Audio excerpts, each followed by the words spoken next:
네, 그럼 여기서 이번 태풍의 위력과 예상되는 피해, 또 이 피해에 어떻게 대비해야 하는지 전문가 모시고 알아보겠습니다. 황석한 한국건설기술연구원 연구위원 나오셨습니다. 어서 오십시오. 네, 안녕하십니까. 자, 우선 궁금한 거 하나 여쭤보겠습니다. 지금 흰남노가 최대 풍속이 지금 현재 시속 180km 정도 나온다라고 하고요. 그런데 또 순간 최대 풍속은 시속 200km를 넘나든다. 이런 얘기도 지금 나오고 있습니다. 이게 최대 풍속, 순간 최대 풍속, 이거 어떻게 구분을 해서 얘기해야 되는 겁니까? 그러니까 우리가 최대 풍속이라고 하는 거는 네. 10분 동안 평균적인 그 풍속을 계산을 하고요. 10분 정도. 예. 네. 그 중에서 이제 가장 큰 풍속을 저희가 최대 풍속이라고 하고요. 네. 순간 최대 풍속은 초 단위로 계산을 했을 때 초 단위로. 예. 네. 순간적으로 가장 큰 값이라고 보시면 되겠습니다. 그래서 이제 하나는 조금 어느 정도 일정하게 유지가 되는 네. 그 최대치를 최대 풍속이라고 하고 네. 그다음에 순간적으로 발생할 수 있는 그런 최대치를 우리가 순간 최대 풍속이라고 보시면 되겠습니다. 그럼 위원님, 예. 우리가 최대 풍속도 중요하지만 사실 피해가 날 경우에는 순간 최대 풍속 때문에 순간적인 바람 때문에 피해가 일어나는 경우들이 많지 않습니까? 그러면 그것도 저희가 계속해서 정보를 좀 전해드려야겠군요. 그렇습니다. 어떤 국지적이나 네. 아니면 인명 피해라든가 특히 그리고 어느 정도 이상의 이제 그 풍속이 됐을 때는 네. 그 기준치를 넘어가느냐 안 넘어가느냐에 따라서 우리가 쉽게 말씀드리면 피해가 나느냐 안 나느냐 임계점 같은 예 거군요. 그렇습니다. 그런 게 좌우될 수 있기 때문에 네. 지금은 우리 순간 최대 풍속도 좀 면밀히 저희가 모니터링할 필요가 있습니다. 위원님 보시기에 지금 이번 흰남노 태풍이 가장 위협적인 부분, 예. 이게 이래서 위험하다 하는 부분이 어떤 겁니까? 지금 그 이번 흰남노 같은 경우에는 네. 계속 얘기가 나오고는 있지만 강우량, 그다음에 바람, 네. 거기에다가 이제 우리 파도의 높이까지 세 가지가 아주 최대치를 보일 지금 그런 가능성이 아주 높습니다. 이 때문에 어느 한 가지가 주로 되는 태풍보다 네. 이번에는 그 복합적인 그 위험도가 나올 수 있는 아주 위험한 상황이라고 보시면 되겠습니다. 근데 아까 예. 출연하셨을 때 말씀해 주셨지만 예. 지금 우리가 태풍이라는 단어 때문에 그럴 수도 있겠습니다만 예. 바람에 굉장히 주목을 하는데 말씀하신 강우량, 바람, 파도의 높이 중에서 바람에 의해서 일어나는 피해가 사실은 실제 피해는 물론 심각한 피해고 대비를 해야겠습니다만 피해 규모로 보면 양으로 보면 좀 적은 편인 것 같아요. 강우량 그리고 어쩌면 파도에 의한 침수 피해 이런 것들이 더 크지 않습니까? 어떻습니까? 그렇습니다. 그러니까 우리가 체감하기에는 바람이라는 것 자체가 좀 더 체감에는 좀 더 가깝기 때문에 네. 우리가 바람의 피해를 계속 강조는 하고 있는데 실제 피해 규모를 보면 네.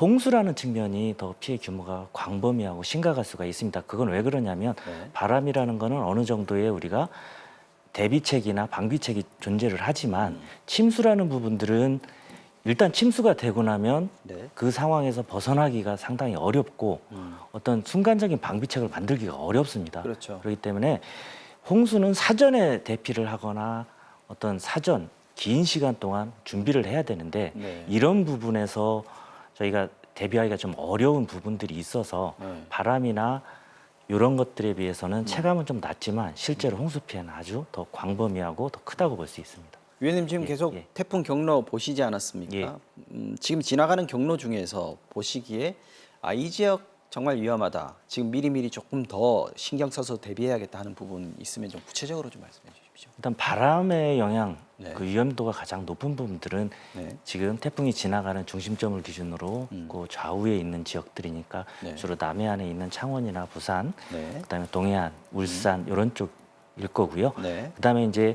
비에 의한 피해가 우려되는 지역들은 네. 우리 늘상 지리산을 축으로 해서 지금 좌측으로 회전을 하고 있기 때문에 네. 지리산 동쪽이 되겠죠. 예, 동쪽 그 지역이 항시 폭우 지역이 됩니다. 네. 그러니까 지리산에 막혀서 많은 비를 쏟아붓는 그러니까 우리가 얘기하는 하동이나 네. 합천 이 지역이 될 겁니다. 하동, 예, 합천. 네. 그리고 그 가장 지금 짧은 시간 어찌 보면 3시간이나 4시간 안에 이게 빠져나갈 거로 보는데 그랬을 때 집중적으로 강수가 내리게 되면 가장 위험한 지역은 결국 도시가 되겠습니다. 소하천이나 도심지 소하천 아니면 도심지 저지대 그리고 그 주변에 있는 어떤 소하천, 산지 소하천이나 계곡 이런 부분들이 가장 위험하기 때문에 네. 현재 가장 그 도심지에서 우려가 되는 부분들은 부산의 저지대, 부산. 예 네. 그리고 아까 말씀하셨던 그 수영강이나 온천천이나 기존에 많은 침수가 있었던 그런 하천 부분들. 왜 그러냐면 거기는 하류부가 바다와 인접을 해 있기 때문에 네. 예, 조위가 높아지게 되면 당연히 그 물들이 결국은 역류를 하거나 계속 유지가 되기 때문에 좀 더 침수가 오래되거나 높이 이렇게 되는 경향을 보일 수가 있습니다. 비가 많이 오면 상류 쪽에서 또 이렇게 물이 내려올 것이고 예. 또 파도가 높아서 바닷물이 또 위로 올라오는 수위가 높아지는 경우가 합쳐졌을 때 홍수 피해가 더 커질 수 있다. 그곳이 지금 말씀하신 게 부산의 그 이렇게 만 지역 이쪽이 좀 위험스럽다 이렇게 보시는 거네요. 그렇습니다. 홍수, 특히 이제 침수 피해들은 우리가 저지대는 항시 위험할 수밖에 없습니다. 네. 그렇기 때문에 그 특히 이제 부산 같은 경우에는 바다와 인접해 있는 저지대들이 많습니다. 그 경우에 홍수 피해의 네. 규모를 좌우하는 것은 결국은 양도 양이지만 얼마만큼 얘가 물이 안 빠지느냐도 중요합니다. 빠지는 것도 예. 중요하다. 그- 네. 그 바닷물에 의해서 빠지는 시간을 지체시키기 때문에 아. 피해를 더 가중시킬 수가 있습니다. 바닷물의 수위가 높으면 높을수록 물이 빠지는 속도가 늦어질 수밖에 없다. 예, 우리가 그렇습니다. 지난번에 집중호우 때 수도권에서 한번 겪었습니다. 하수가 예. 높아지니까 이게 예. 역류하고 맨홀 뚜껑이 튀어나가고 이런 경우들이 있으니까 맞습니다. 그런 게 똑같은 원리겠군요. 예. 네. 예, 예. 거제 쪽, 예. 통영 쪽 이쪽으로 지금 제일 먼저 상륙을 할 걸로 보이지 않습니까? 이쪽 지역에서 좀 어떤 부분 주의해야 될지 혹시 생각나시는 게 있으면 좀 말씀해 주시죠. 거제 통영 그 상륙되는 지점에서는 네. 가장 그 어찌 보면 그 강풍 피해가 가장 우선 첫 번째로 네. 주의를 하셔야 되고요. 왜 그러냐면 주변에 선박이나 네. 그다음에 바다와 인접한 그런 거주 지역들이 많기 때문에 네. 저지대 그런 부분 우선적으로 조심을 하셔야 되고 음. 피해가 예상된다면 좀 대피를 하시는 것도 가장 선제적으로 피해를 막을 수 있는 부분이라서 선박들 같은 경우는 아예 무트로 올려놨더라고요. 그래도 그게 이제 워낙 바람이 세다 보면 네. 실제적으로 선박 간의 어떤 접촉이라든가 그리고 서로 선박이 부딪혀서. 예 그리고 선박이 뭐 전복이 된다든가 이런 피해들이 있을 수 있는 부분들인데 네. 이런 부분들은 100% 막기는 어려울 수도 있습니다. 그렇지만 그런 부분들을 좀 신경을 쓴다라면 네. 사전에 우리가 좀 방지할 수 있는 그런 확률이 지금 높아진다고 화면에 볼수 나오고 있습니다. 있습니다만은 지금 막 지나갔군요. 마산에서는 보니까 그 인공적으로 이렇게 방벽을 예. 세우더라고요. 예, 한 2m 정도 돼 보이던데 이런 게 실제로 효과가 좀 있을까요? 그 바닷물이 일시적으로 높아져 가지고 밀려 들어오는 경우에는 그런 방벽들이 상당히 효과가 있습니다. 상당히 효과가 있다. 근데 이제 그 방벽이 어느 정도의 높이를 가지느냐에 따라서 이제 효과가 충분히 나오느냐 네. 아니면 좀 부족하느냐 이런 차이가 있을 수는 있습니다. 우리가 예. 폭풍 해일 지금 걱정을 많이 하고 있습니다. 예. 특히 상륙하는 지역, 뭐 마산, 창원, 거제 이쪽으로요. 이 폭풍 해일에 대한 우려점은 어느 정도로 저희가 좀 두려워해야 되는 겁니까? 그러니까 실제로 그쪽에 거주하시는 네. 분들 경험치에 비하면 저희 이제 그 서울이나 이런 수도권에 계시는 분들은 그걸 몸으로 체감하기는 실감을 못하죠. 어렵습니다. 그렇지만 실제로 그 높이라는 거는 저희가 3m, 5m라는 그 단순한 수치의 문제가 아니고 그 정도 된다라고 그러면 실제로 그거 이상, 배 이상의 그 체감하는 높이는 그 위협으로 다가올 수가 있습니다. 그렇기 때문에 그 정도 된다라고 하면 반드시 아니면 대피를 하거나 네. 어느 정도 피해가 날 수 있는 확률이 아주 높은 경우라고 보시면 되겠습니다. 예. 알겠습니다.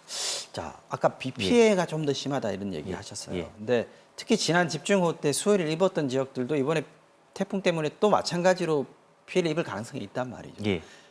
더 가능성이 크다 이렇게 볼 수도 있습니다.